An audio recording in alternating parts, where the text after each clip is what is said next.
Vivencias.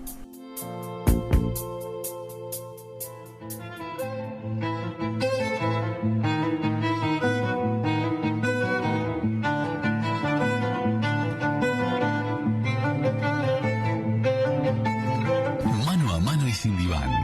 La columna de Jorge Schneiderman en Vivencias.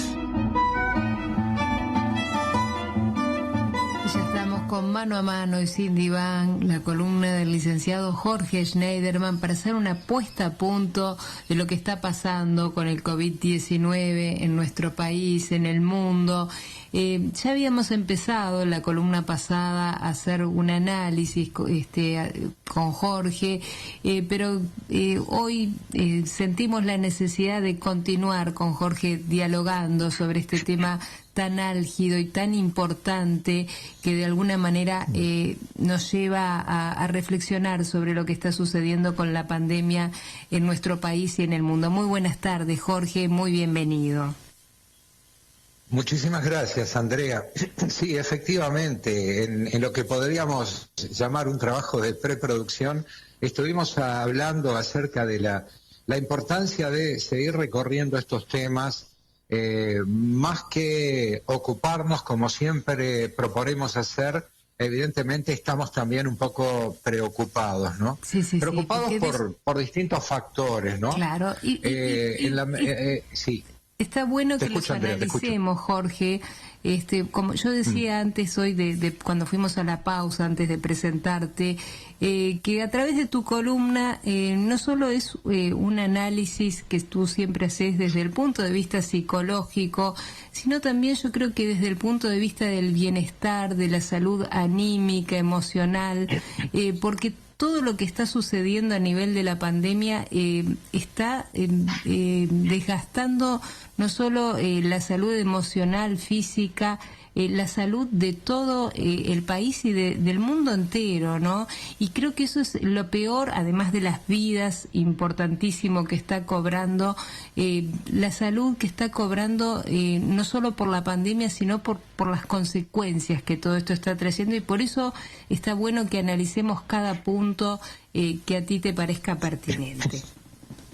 Exactamente, Andrea. Agradezco la puntualización porque, como ya hemos dicho muchísimas veces, nada inherente a la condición humana y al avatar existencial de la gente le es ajeno a la psicología. Y hemos tratado de imprimirle siempre, en todos estos años, a Mano y Sin Diván, un perfil estrictamente humanístico, ¿no? Uh-huh. Tratando de ver, cuáles son las circunstancias que vive hoy por hoy el ser humano, y vaya si estamos frente a un cruce de caminos que, nos enfrenta lamentablemente a ese enemigo invisible que nos ha conducido hacia un punto, por lo menos en nuestro país, en el aquí, en el ahora, en un tiempo que nos debe convocar urgentemente a la reflexión. Y quiero poner el énfasis justamente en el momento actual, ¿no? Escuchando los informes, tratando de interiorizarme acerca de los guarismos.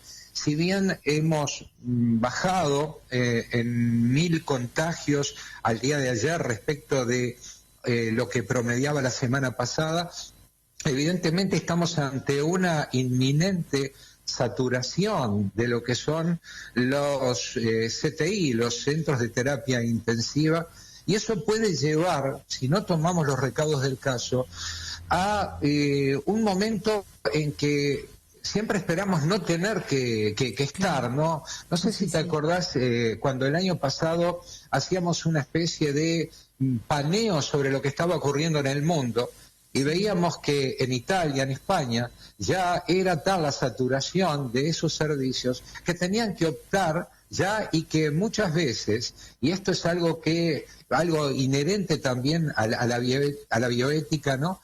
Tenían que dejar de lado, prescindir de repente de atender a determinadas fajas etarias. Cuando ya se entra a protocolizar, cuando ya se entra a realizar un orden de prelación, ya entramos en una situación que resulta desesperante, no solo para el paciente implicado, sino para el entorno. Y creo que solamente eso, la inminente posibilidad de que ya no haya cabida para todo el mundo, no por falta de voluntad de las autoridades, no por falta de voluntad del sistema hospitalario, sino porque no hay, obviamente, no hay capacidad de contener a tanto paciente en CTI, porque hay un tema que es fundamental entender. No se trata de poner más camas, no se trata de adaptar determinados servicios intermedios o regulares para atender pacientes en terapia intensiva. No hay personal médico, hay mucho personal médico que está cursando la enfermedad y bueno, y además el personal que digamos que participa dentro de lo que es la actividad hospitalaria está muy menguado, hay mucho estrés y por lo tanto creo que debemos tomar esto como un punto de inflexión para redoblar esfuerzos, Andrea. Claro que sí. Hoy, a propósito de esto que estás diciendo, el presidente de la Sociedad Uruguaya de Medicina Intensiva, Julio Ponet, dijo que de 3 indicadores posibles de saturación se ha llegado a uno de ellos. Con esto que declaró es muy grave, ¿no?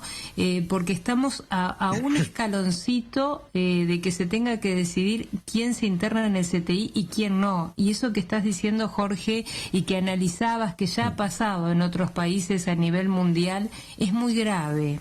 Es muy grave no solo para el paciente, sino también para los médicos que tienen que tomar y el personal médico que tiene que tomar esta decisión. Yo creo que es algo que pesa mucho, ¿no?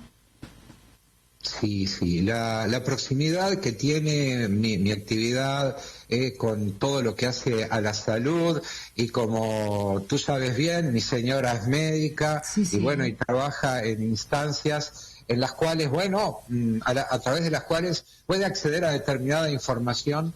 Yo te puedo decir que el grado de estrés, el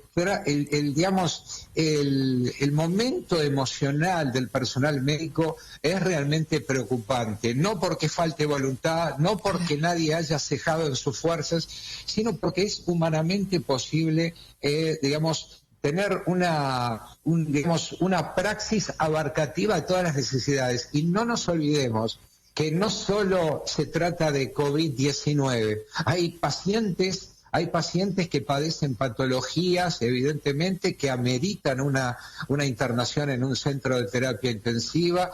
Y bueno, estamos prácticamente en el 67% de las camas ocupadas.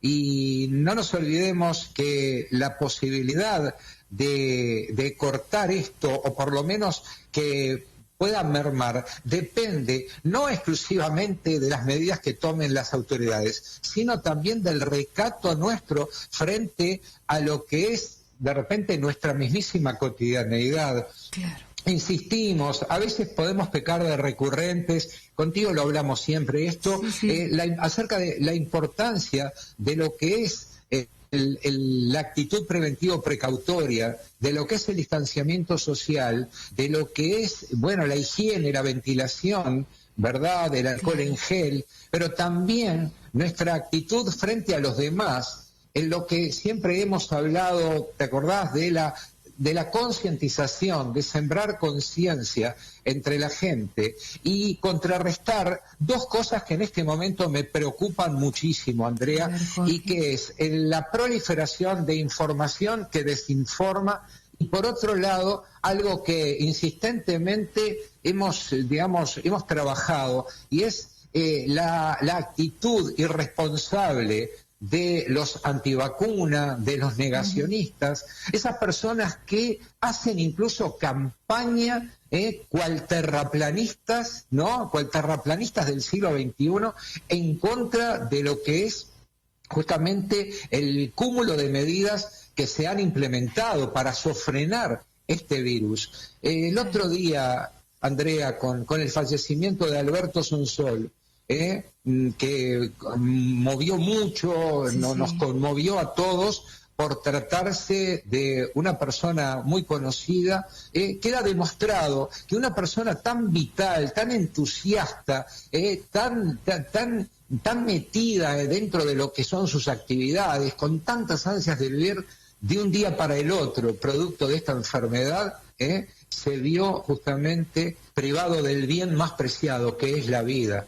Por lo tanto, hay muchos, cientos de personas que anónimamente pelean en un CTI, que están tratando de apegarse a la vida, y por lo tanto debemos enfrentar todas aquellas cosas que cubren de un halo, vamos a decir, de una especie como de mentís sobre lo que está pasando, y no hay nada más flagrante que esta realidad. Estamos frente a una peste, una pandemia, claro, de dimensiones inconmensurables. Jorge, una pandemia que yo, Sí. un poco siguiendo también lo que pasa a nivel mundial, el tema de la pandemia se ha politizado, lamentablemente en todas partes del mundo, porque recordemos nomás mirar a Estados Unidos con el tema del uso y no uso del tapaboca, que dependiendo de qué bandos se encontraban, unos recomendaban el uso del tapaboca y otros no.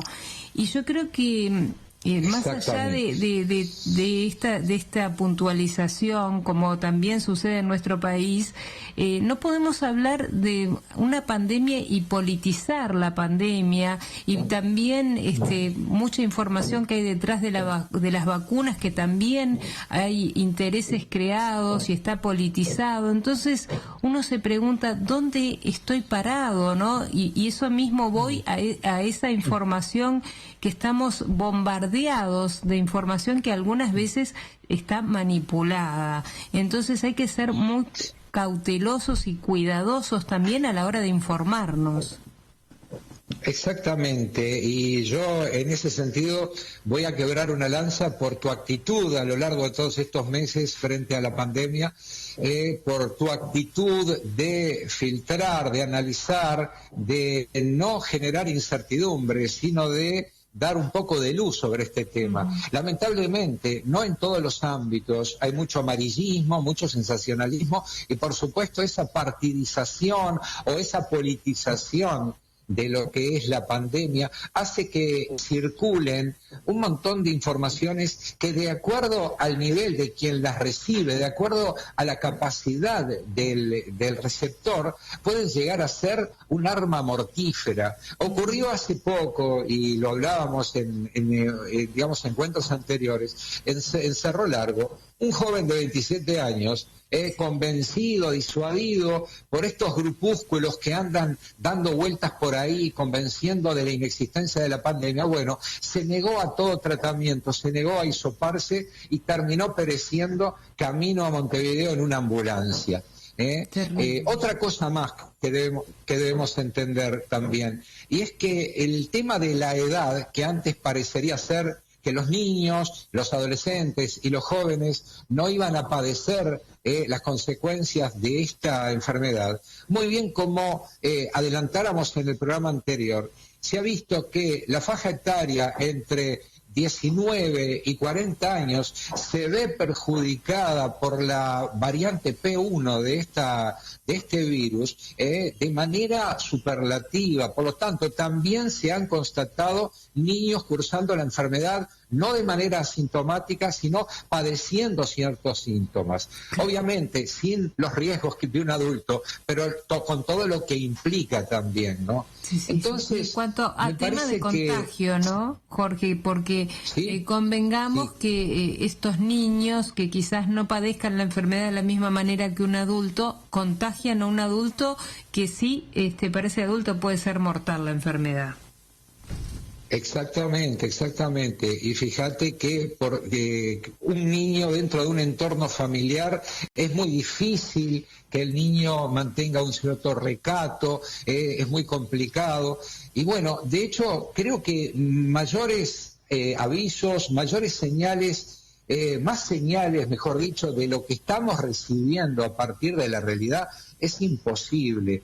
Hoy por hoy, insisto en algo, Andrea, no podemos exigir que mágicamente se esgriman desde determinados círculos soluciones que hoy por hoy son imposibles, y que tiene que ver todo esto, la forma de repeler la avanzada contumaz de este virus es justamente redoblar esfuerzos y volver de repente a esa actitud de preservación que tuvimos allá por abril, allá justamente hace un año, ¿no? Marzo, abril, y que nos dimos cuenta, quizás instados por el miedo, quizás instados por el desconcierto, de que esto no era algo que venía por un tiempo y de manera efímera iba a pasar por al lado de nuestras vidas. Estamos frente a algo que ha cercenado la vida de más de 2,5 millones de personas en el mundo, y que hoy por hoy en nuestro país estamos muy próximos a llegar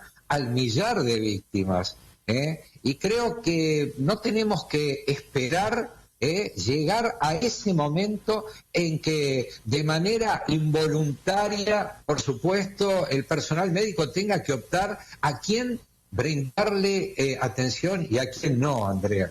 Claro. Jorge, como todos los martes, un placer, como siempre, escucharte. Se van volando los minutos, pero creo que son muy productivos y como todos los martes nos llevamos esa reflexión para seguir de alguna manera luego de escucharte analizando y ese grano de arena que siempre desde tu columna es muy importante para todos nosotros, así que te agradezco y te deseo una muy buena semana y nos estaremos encontrando el próximo martes. Bueno, muchísimas gracias, Andrea. El agradecido soy yo por poder comunicarme contigo y con la audiencia. Y por supuesto, será un gustazo reencontrarnos el próximo martes. Hasta entonces. Muchas gracias, Jorge. Hacemos la última pausa y continuamos en Vivencias por Radio Nacional. Vivencias.